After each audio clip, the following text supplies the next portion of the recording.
Buenas tardes, mi nombre es Dania Salas Calderón, estudiante de Ciencias de la Información, Documentación, Bibliotecología y Archivística de la Universidad del Quindío. En esta oportunidad hablaremos sobre la norma ISAR CPF, que es una norma de descripción archivística, la cual su sigla, su significado es Norma Internacional sobre los Registros de Autoridad de Archivos relativos a instituciones, personas y familias.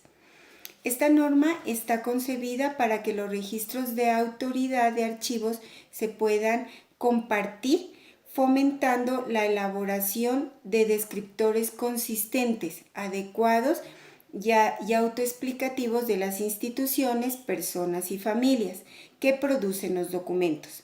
Está pensada para que se utilice conjuntamente con otras normas nacionales existentes o como base para desarrollar normas nacionales. Los encabezamientos elaborados a partir de estas reglas sirven para normalizar la forma de los nombres de los productores de archivos, a la vez que para describir todos los atributos que son necesarios para comprender al productor y al contexto de cada conjunto documental. Un encabezamiento autorizado archivístico elaborado según esta norma puede servir para controlar la forma del nombre y la identidad de la institución, persona o familia citada en cualquier punto de acceso relacionado con la unidad de descripción archivística. La ISAR CPF comprende elementos que puedan tratar la información contextual fuera de la descripción, específicamente cuando dicha información se relaciona con las descripciones de documentos de un mismo productor que se conservan en más de un archivo, o bien con descripciones relativas a recursos bibliográficos o museográficos relacionados con este productor. La norma internacional general de descripción archivística ISAR-G es complementaria a la ISAR CPF, ya que la ISAR-G permite integrar la información contextual de la ISAR CPF en cualquier nivel de descripción. Miremos el alcance. El alcance de la norma ISAR CPF sirve, en primer lugar, esta sirve de guía para elaborar registros de autoridad de archivos que proporcionan descripciones de entidades, instituciones, personas y familias asociadas a la producción y a la gestión de los archivos. Esta norma renuncia a establecer criterios para redactar otros puntos de acceso, como pueden ser temáticos, geográficos, funcionales, materiales, etc. Las personas y entidades pueden manifestar en cuanto a su redacción tantas diferencias nacionales como los nombres de lugares o los conceptos temáticos. Igualmente, esta norma afronta detalladamente cuestiones de control de metadatos y enlaces. Ahora miraremos los registros de autoridad de archivos que se pueden utilizar. En primer lugar, se utilizan para describir una institución, persona y familia como unidades dentro de un sistema de descripción archivístico, o controlar la creación y utilización de los puntos de acceso a las descripciones archivísticas. También documentar las relaciones entre diferentes productores de documentos y entre estas entidades y los documentos creados por ella, y otros recursos que lo contienen. La finalidad. Esta norma está concebida para que los registros de autoridad de archivos se puedan compartir, fomentando la elaboración de descripciones consistentes, como lo dije anteriormente, que sean adecuados y autoexplicativos. ¿Cuál es el objetivo primordial? En esta norma es sentar las reglas generales para la normalización de las descripciones archivísticas relativas a la de los productores de los documentos de archivo y al contexto de su producción, de forma que permitan, en primer lugar, el acceso a los archivos y sus documentos basados en la descripción de su contexto de producción que está relacionada con las descripciones de los propios documentos, con frecuencia diversos y físicamente dispersos. La comprensión por parte de los usuarios del contexto que subyace en la producción y la utilización de los documentos de archivo, que les permite interpretar mejor su significado y trascendencia. La identificación precisa de los productores de los documentos, incorporando la descripción de las relaciones entre diferentes entidades, especialmente información relativa al cambio administrativo en las instituciones o al cambio de circunstancias personales en individuos, familias, y finalmente el intercambio de estas descripciones entre instituciones, sistemas o redes. Miremos ahora cuál es la estructura de la norma ISAR-CPF. La presente norma determina el tipo de información que puede incluirse en un registro de autoridad de archivos y sirve de orientación sobre la forma de integrar estos registros en un sistema descriptivo controlado. El contenido de la información proporcionada en el registro de autoridad será fijado por las reglas o convenciones que utilice la agencia que elabora el registro de autoridad. La presente norma agrupa elementos de información que contiene cada uno.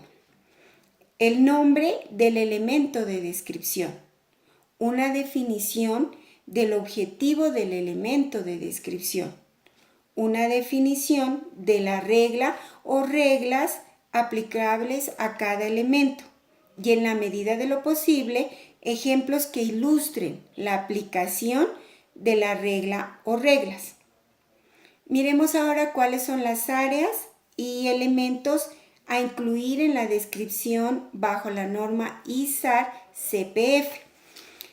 Los elementos de la descripción de un registro de autoridad de archivo están organizados en 4 áreas de información. Entonces, ¿cuál es la primera área? La identificación. La identificación establece información concerniente a la entidad descriptiva y define los puntos de acceso autorizados, el tipo de entidad, institución, persona o familia, la forma o las formas autorizadas, el nombre, la forma normalizada del nombre, otras formas del nombre e identificadores. Entonces miremos aquí, yo tengo aquí un ejemplo de la identificación donde dice información concerniente a la institución o a la entidad escrita. En este caso, la institución España, Archivo General de Simancas. También las personas o la forma autorizada de la institución. ¿Para qué es? Para el registro de autoridad Consejo de Guerra. Entonces, esto es un ejemplo del primer elemento que es la identificación. Pasamos con la descripción.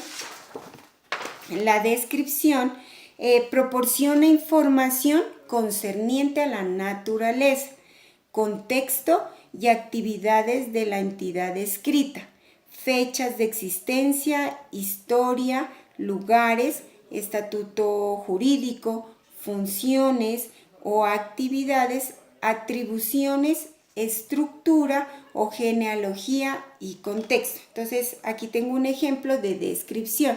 Entonces dice, proporciona información concerniente al contexto y actividades de la entidad escrita. Entonces dice, la fecha, el ejemplo, entonces 1516 probable, aquí tenemos la fecha, el 1834-03-24, el lugar España, Archivo General, igual de Simancas, igualmente para el registro de autoridad consejo de guerra. Entonces, estatuto jurídico, funciones o actividades. Es el mismo ejemplo, pero acá le adicionamos lo que mencioné anteriormente. Hablemos ahora de la relación. La relación se refiere a los vínculos entre instituciones, personas y familias relacionadas para registrar el nombre o identificador, naturaleza, el tipo de relación y fechas en que se dio. Entonces, en este elemento de relación se describen algunas categorías. Primero, la jerarquización o la jerarquía. Es una relación jerárquica. Una entidad puede ejercer cierta autoridad y control sobre las actividades de una serie de instituciones, personas o familias. Por ejemplo, superior, subordinado, controlador, controlado, propietario o propiedad de. Temporal. En una relación temporal, una entidad puede suceder a una serie de instituciones, personas o familias en el ejercicio de alguna de las funciones y actividades. Por ejemplo, predecesor, sucesor. Familiar. En una familia, una persona puede tener un amplio círculo de relaciones con otros miembros de esta y con la familia como entidad. Ejemplos, los padres, la esposa, los hijos. Asociativa. Esta expresión general designa cualquier otra clase de relación no incluida en ninguna de las arriba descritas: proveedor, cliente, miembro, parte, todo o socio. Hablemos del último elemento, que es el control.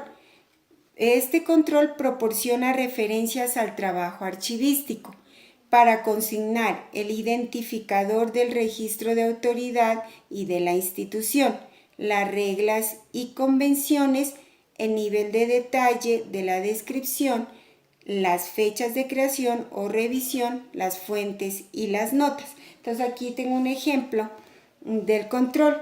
Entonces, igual con el mismo ejemplo anterior, tenemos aquí el identificador o el registro de autoridad, Archivo General de Simancas, el código o el registro de España.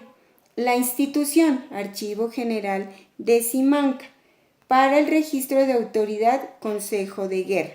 Entonces acá tenemos unas convenciones, el nivel de detalle de la descripción y algunas notas. Entonces, Australia, Archivo Nacional de Australia.